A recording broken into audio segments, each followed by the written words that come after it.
Hey everyone, welcome back to Mario RPG. As you can tell, we are picking up from the last episode, still here in the Barrel Volcano, and we are still in search for that elusive 6-star piece.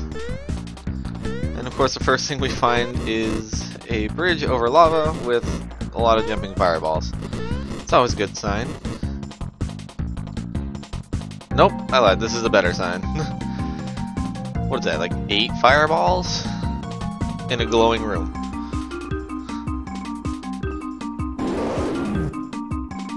And that is actually the Tsar Dragon, which we were told was supposed to be guarding our star piece, so I think we're on the right path.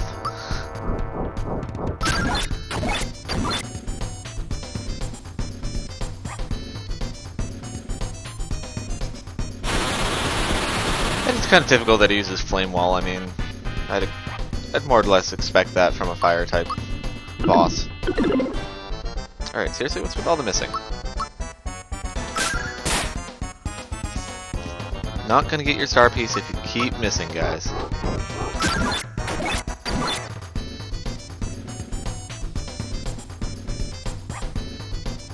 And another flame wall. That's gonna do some damage to Bowser after a while. Or now, I guess, I don't know.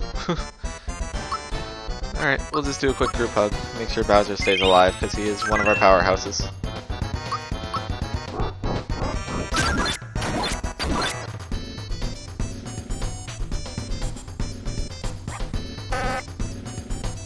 Alright, that doesn't do nearly as much.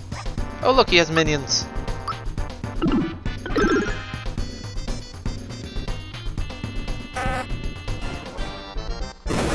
Yeah, the minions are mostly there just to annoy us because all they do is commit suicide by running into your other characters. That's honestly their only means of attacking. And they can hit Bowser all they want, they're only doing 1 damage to him, so I have no problems with that.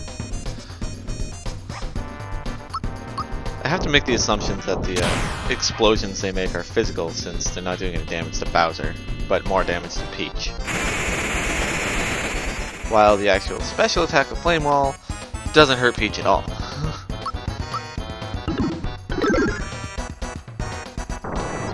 Alright, well that was an easy boss fight. Or not. Yeah, this is actually a 2-part battle. After you kill the first part, he comes back as a zombie. Or an undead skeleton dragon, I guess. And we just lost Bowser. Whoops! Fix that up really quick.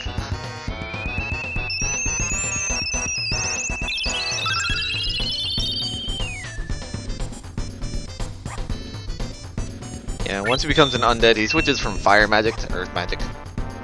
Which, I guess kinda makes sense. Still not fond of it though. But we're just gonna use Karo Cola just to make sure he doesn't kill anyone else next turn.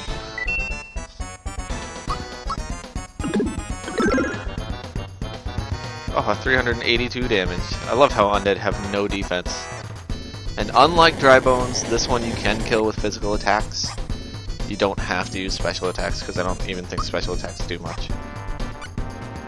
But a nice little interesting fact about Zombone, I guess. If you happen to pick up a Pure Water through the Dry Bones in the volcano itself, or the Vomars, I believe they're called.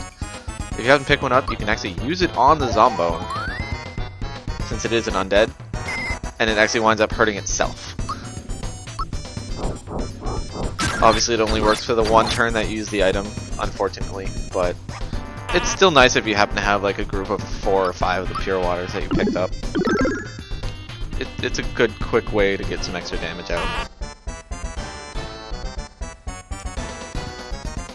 And another boulder. I hope we don't lose Bowser this time.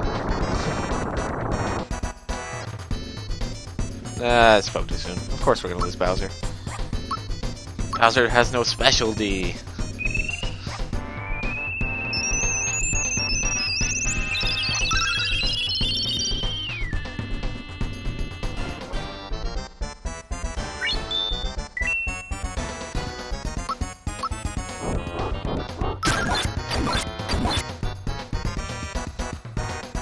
Overall, though, this boss fight isn't too hard. I mean, other than the very painful special attacks that he does with Boulder and Flame Wall. The first form of Tsar Dragon also knows Water Blast, much to my dismay. Thankfully he didn't use it, because I hate that move. But really it's just a matter of how fast you can kill this guy. And if you have two physical heavy characters like Bowser and Mario, or even Geno, it goes by pretty fast. And we get an easy 50 experience points. And now there is a path, hopefully leading to our 6-star piece. Indeed it does. Well, this may wind up being a short episode.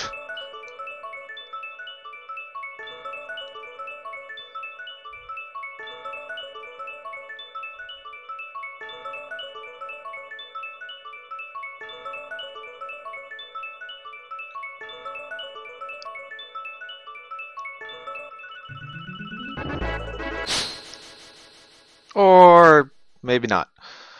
Well, not sure where he came from, but if you haven't guessed, they are agents of Smithy, all with flashy intros.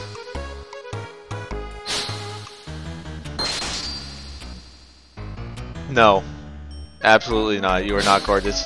You remind me of Birdo. And Birdo is anything but.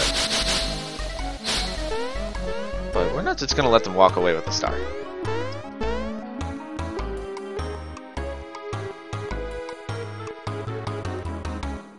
Oh, why do they always make fun of Mario's mustache?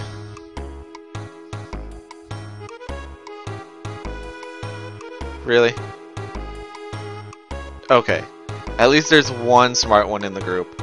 I was gonna be afraid that every boss in this game was as dumb as Booster. But at least the green one is smart. But we have to get after our star, and we get more kick and chase music in the background.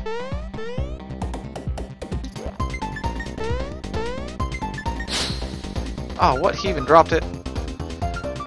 No, I want that. Give it to me.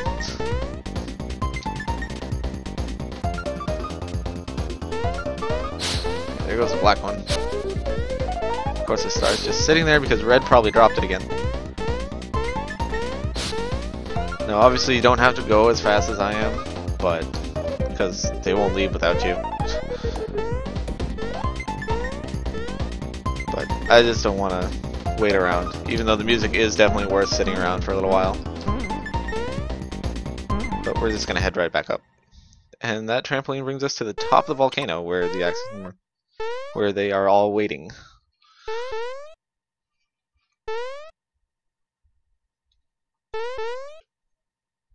Yes, I am here, thank you.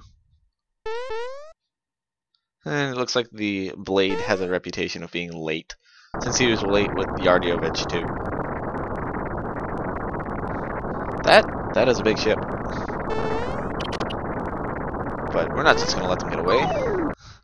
So we're going to hijack the ship. Or at least jump on top of it.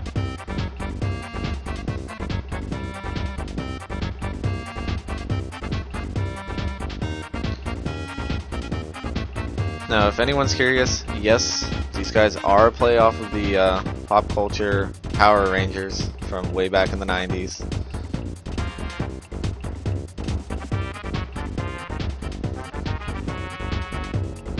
No, you're not going to destroy my star.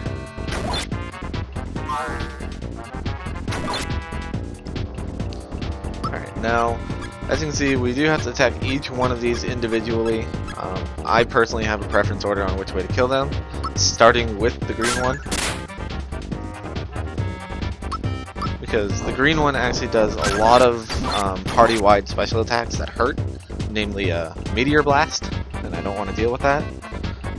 So whenever they do this little conversation with red, that means they are actually out of the fight. So 2 hits actually took out green, which is rather shocking.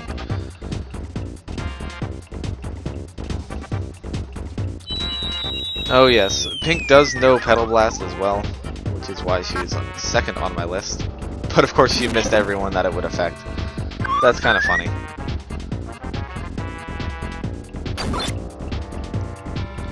Yeah, Pink is actually second on the list because not only does she know Petal Blast, she also uses Recover and Mega Recover on her teammates. So, typical RPG rules, go for the healer. So, she'll be out of the way next. Yep, 2 hits, wow. And her makeup is running. I think there would only be one brand in there. Alright, next, let's see. Yellow and red are usually about the same threatening, well, same threat level, but we're gonna go for yellow first, just because he has a little more HP and more defense. So, he'll probably take a little longer to get rid of. Unless I get a really good hit on him. Now, he actually hurts though. Never mind. Yellow is actually slightly more dangerous than red. And black's gonna throw bombs. And as we know, bombs do absolutely nothing to Bowser. And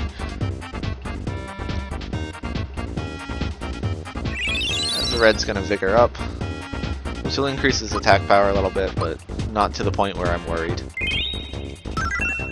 Especially since we have Peach's group hug.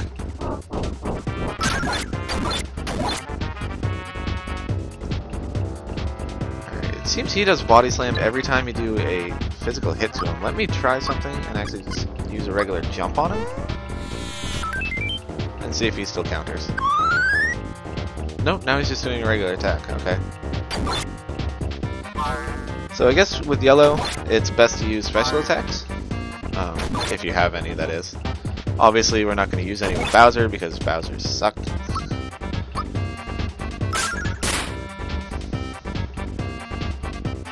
Okay, yep, that's definitely the way it works.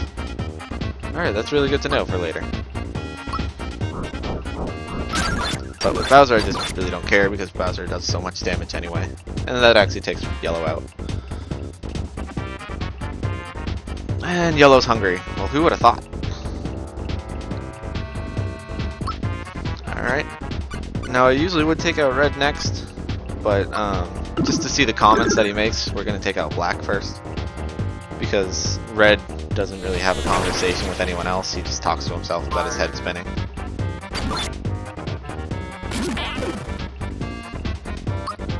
So we're going to take out black really fast, if I didn't miss.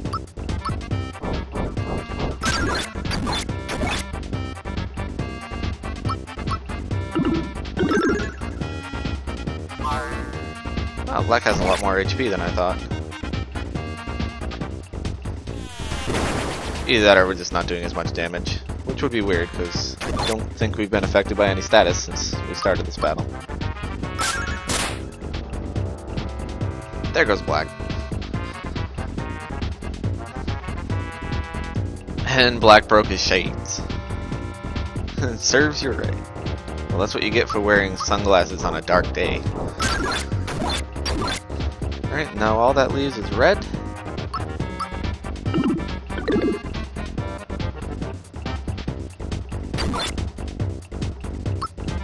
I'm gonna just do a quick group hug, just in case red does something stupid now that he's all alone.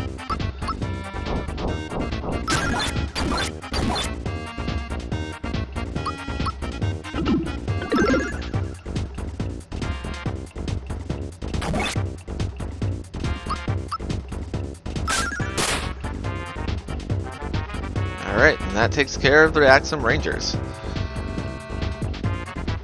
Oh no, he's angry. I thought that was when you did Vigor Up.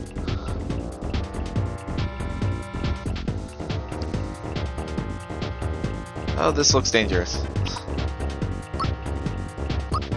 Apparently this is also a 2-part battle.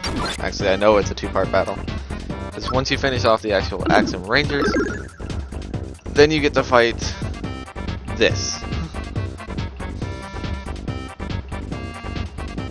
This is probably the most dangerous special attack that you will ever come across, the Breaker Beam. This has been known to wipe out parties if you are not prepared. This is also one of the reasons why I did the group hug earlier. Thankfully it missed 2 of them, but if not, you would have seen them all like under 50 health.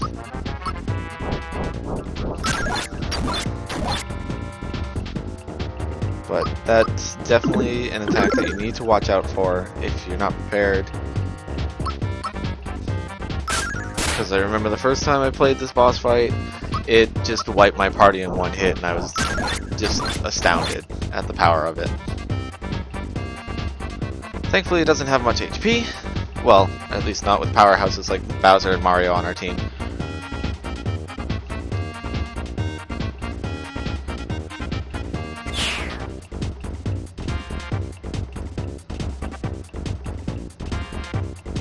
And with that, we run off the blade and leave the Axiom Ranges to, I assume, fall to their doom.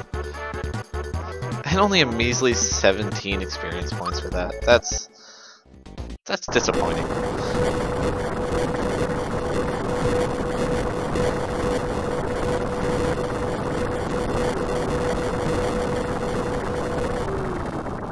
But we took care of the blade and the Axiom Ranges all in one hit.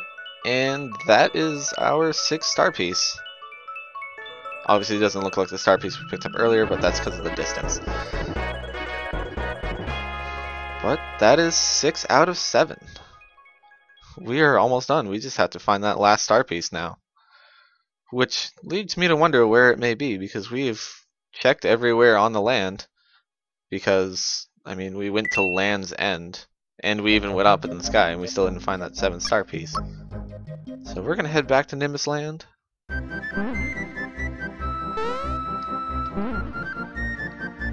Because, well, this was the last place we were.